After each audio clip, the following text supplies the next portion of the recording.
So, what did you think? Let's rank this film on the Cageometer. That leads us over to the most important question that we ask on this show. Vince, where does the Croods from 2013 rate on your Cageometer? Oh, man. I don't want to be too harsh on this film because it's a kid's film and it wasn't made for me, right? But yeah. So I'll go 7. I think there was some heart in it, and it had a good message for kids. It just doesn't resonate with me being a 35-year-old jaded man. But I mean, yeah, I'll give it a 7. Not great, not terrible, middle of the road, really. So give it a C. As far as Nick's performance, I really enjoyed his performance in this. I genuinely think he should do way more voice acting because he's built for it. He's so expressive in his voice, which doesn't always translate very well on film in person. So I think that's where some of his best cagey moments are, is when he is overacting but when it's just his voice, it fits a lot better. So I'll give Cage, a 7 as well. I think anything higher would be a little too harsh because it's not like there was a lot to do with this performance. The writing wasn't very strong in my opinion as far as character development went or anything like that. So I'll give him a 7. It was enjoyable. I love his little cagey mannerisms, and they did a great job in translating that into the character and the animations. And it's funny to find out that they actually did base that animation performance off of 2 of his films.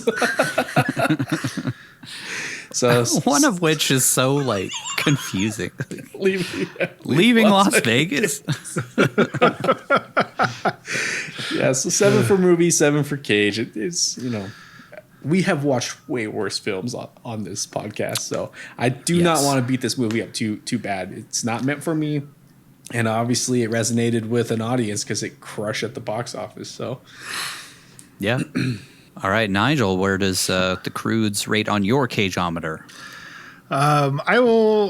Everything about this movie just felt middle of the road to me.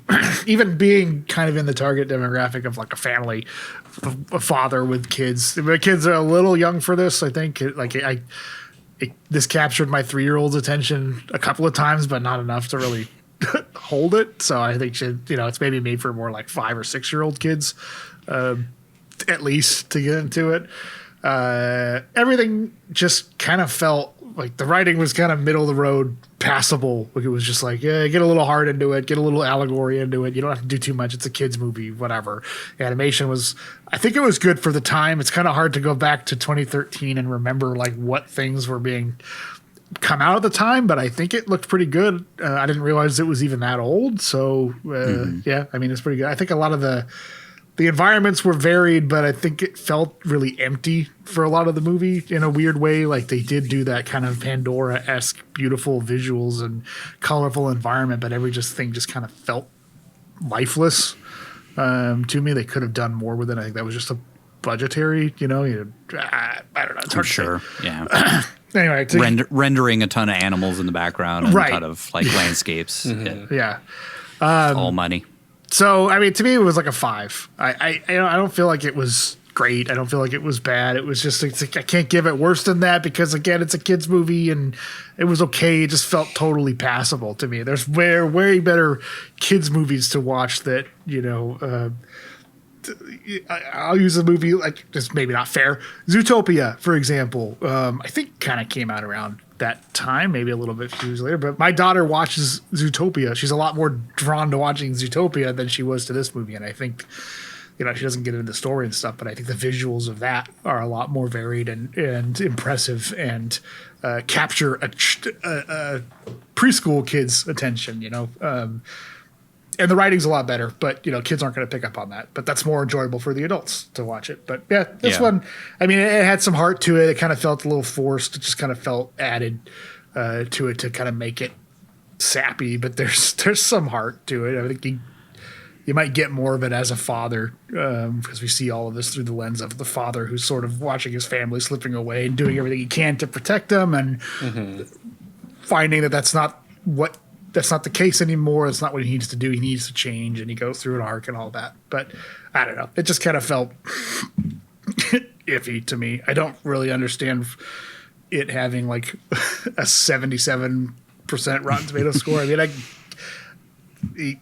mean, the majority of critics saying it having a positive opinion on it. Well, I guess that makes sense. I don't know. Yeah. The Metacritic score kind of made sense to me at like a 55%. Metacritic was more mixed on it than Rotten Tomatoes.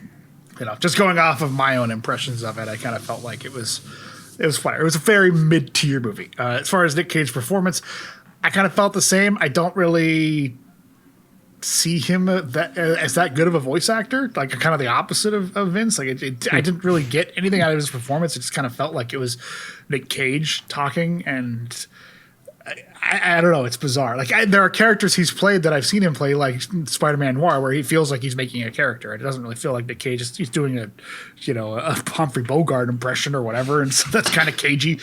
This just kind of felt like it was Nick Cage reading lines, and I didn't really get as much of an emotional connection to the character of Grug through his performance as I think Vince did or other people did. It just, to me, it was just Nick Cage reading lines.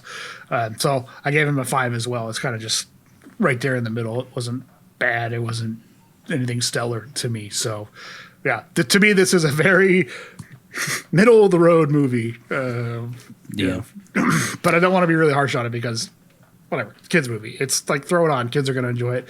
Families can get enough out of it to be entertaining, but it's just kind of where it lies for me. I looked it up. Zootopia is 2016, so not too long after this. But that also had Disney money behind it, not DreamWorks on its last legs.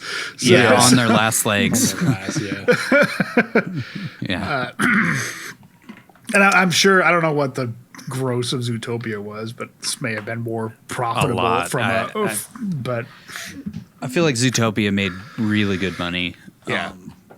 But to me, that's like the pinnacle of what you can do with animation. You can have a great story that has allegories in it and is enjoyable for families, and you can take message out of it, and it looks good. And this was several layers below that, but still passable. Zootopia made just over $1 billion. Okay, yeah. On a $150 million budget. Okay, so the same budget, basically. Yeah. Basically the same budget, yeah. 3 years later, and ended up making, almost twice as much. Marvel money. Mm-hmm. But I think it's respectable for DreamWorks. I didn't realize this was like their last-ditch effort to not fold as a company. That's pretty surprising. Yeah, this movie saved the company. It's kind of crazy. On my Cageometer, I'm just going to split the difference with a 6. I kind of feel the same way. I feel the same way as both of you. Like it's passable. It's got heart. It's good, but it's also kind of forgettable. It's kind of mid-tier with the writing, animation. Same. I'll just echo what you said. Was like it just felt like it wasn't complete. Like it felt like it was very like. Every landscape that they went to was just wide open. Mm-hmm. Yeah. This big expanse with nothing much out in the distance. But then they walk for 5 minutes and they're in a completely different environment. Yeah. So it's like, I get it. It's money. It's a very expensive thing to make an animated film like this. But I thought the performances were pretty great across the board. Like Ryan Reynolds is just kind of Ryan Reynolds. Cage is kind of just Cage. But like Vince said, I do think that his style of performance is very like it could work very well with animated stuff, especially when he's allowed to really go full Cage in things. But he wasn't really in this. Before I jump into him, I'll finish up. So Catherine Keener was great. I thought Clark Duke did a great job. I also thought Emma Stone was great, and Cloris Leachman is always. Cloris Leachman is amazing and everything. But yeah, I don't know. They didn't. I mean, it felt like they leaned heavy into the cartoon world, but then at the same time, they tried to make them like normal people and relatable and stuff. But I don't know. It worked and it didn't work. Like it has the heart, but it also feels like it's missing something at the same time. Like there's some secret sauce that just wasn't added to the mix. Yeah. And I'm not really sure what's missing. Alan Silvestri did a great job with the music, but it's very forgettable. I don't really remember any of it. It's not like it has that Alan Silvestri is known for doing stuff that's just extremely memorable, like John Williams. And there's nothing in this that resonated all that much. The cinematography that Roger Deakins didn't do is very lackluster and meh. So a 6, I feel like is fair. Cage, I also gave him a 7. I understand where you're coming from, Nigel, but I also feel like Cage did a great job, especially like he didn't really play a character. He was more just Nick Cage being Nick Cage, but I felt like it worked for Grug. I don't know. I feel like given more, like if he was able to go more zany, I think it would have like detracted from the character. I don't feel like he would have felt like a father figure if he went away from feeling like a relatable person in some way. So I felt like he did a good job. It's not like an amazing performance or anything like that. Kind of a C grade performance. But it wasn't detracting from the film. Whereas like, in Dog Eat Dog, it was detracting from the film when he did his thing and was able to do what he wanted. And like, I don't love his Bogart in Into the Spider-Verse. No. I understand that he's playing that like noir detective thing, which works for that character. Doesn't work in the slightest for Dog Eat Dog, but like he didn't really have to play a character in this one all that much. I feel like I said, he had to be a dad, and he had to be relatable as a dad to all of us, in some way. So I felt like he did a good job with that. And at that period, he was kind of doing a lot of things that were weird and trying to get back into his bizarre character actor stuff that he got famous for in the 80s. He was kind of going back to that. So it was after Spirit of Vengeance, and I think Joe came out the same year as this movie, which is interesting if you think about it.